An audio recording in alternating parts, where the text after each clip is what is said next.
आज की वीडियो में फ्रेज सीखेंगे। फ्रेज क्या होता है, फ्रेज सीखने के बाद हमें क्लॉज सीखने में बहुत हेल्प मिलेगी। ठीक है, फ्रेजेस देखो, एक ग्रुप ऑफ वर्ड्स होता है, मतलब ग्रुप ऑफ वर्ड्स होता है विथआउट कंप्लीट सेंस। ये कभी भी कंप्लीट सेंस नहीं देता। इसका मतलब ये डिपेंड होता है, मतलब इंडिपेंडेंट नहीं होता। It does not stand on its own. तो और दूसरा फीचर क्या है इसका, does not have subject and predicate.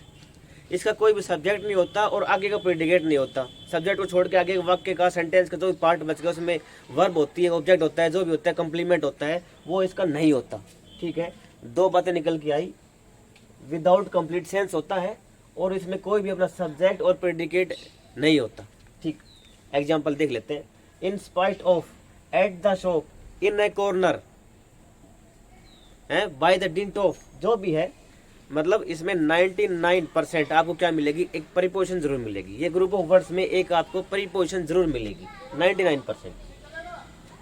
अब इसके टाइप्स देखते हैं। 3 टाइप होते हैं, नाउन फ्रेज, एडजेक्टिव फ्रेज और एडवर्ब फ्रेज। क्लास भी 3 प्रकार की होती है।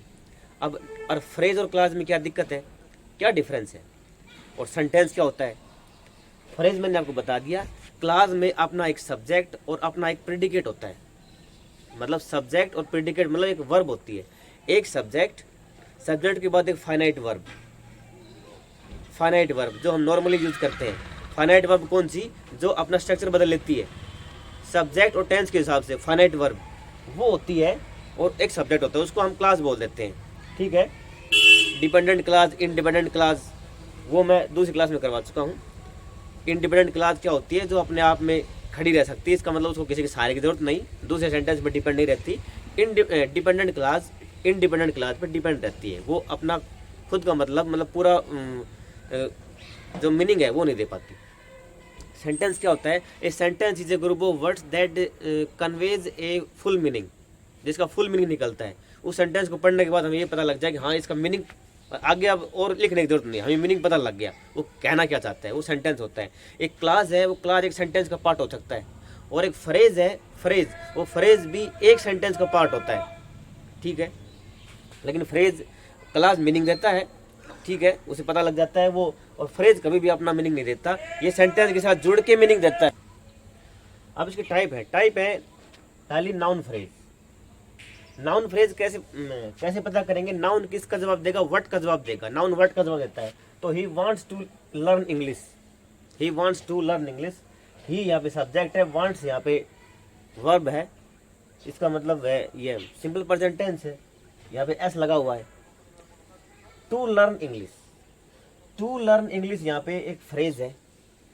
ठीक है, ही वांट्स, वह क्या चाहता है, वह क्या सीखना चाहता है।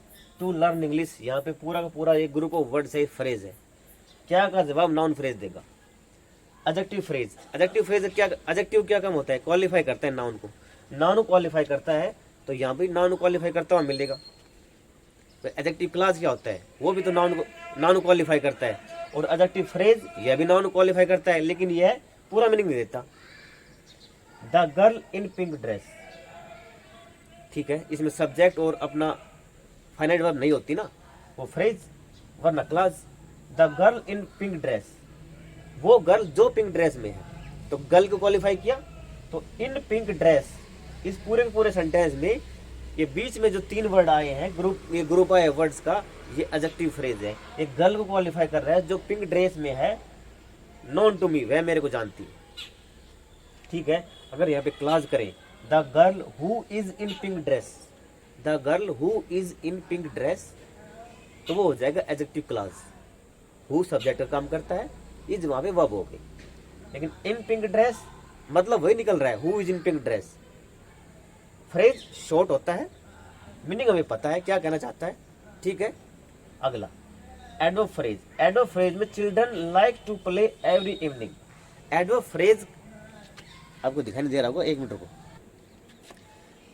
एडवर्ब फ्रेज एक ही सेंटेंस से पता नहीं चलता। एडवर्ब फ्रेज क्या करेगा, एडवर्ब फ्रेज हमेशा आपको मैनर बताएगा, टाइम बताएगा, प्लेस बताएगा, कंसेशन बताएगा, कॉन्ट्राडिक्शन बताएगा।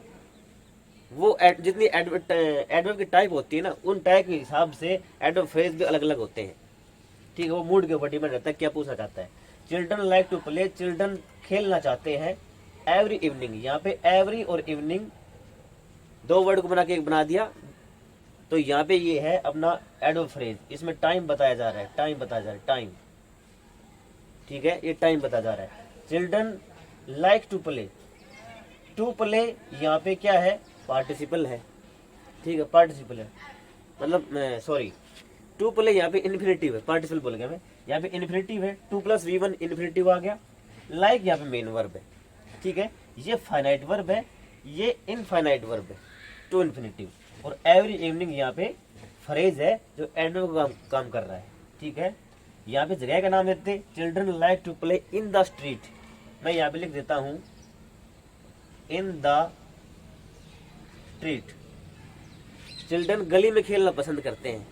तो इन द स्ट्रीट, इसमें एवरी इवनिंग में प्रीपोजिशन नहीं आई, मैंने बताया 99% आती, इसमें प्रीपोजिशन नहीं आई, इसमें आई, इन द स्ट्रीट में इन प्रीपोजिशन आई, ठीक है। तो ये फ्रेज है इन द स्ट्रीट, खेलना चाहते हैं, ये जगह का नाम बता रहा है, ये एडवर्ब फ्रेज हो गया प्लेस का, ठीक है। एडवर्ब क्लास होती तो एडवर्ब ऑफ प्लेस हो जाता, ठीक है। ये अपने फ्रेज ऐसे सीखते हैं, फ्रेज से हमें क्लास का शॉर्ट होता है फ्रेज, ठीक है।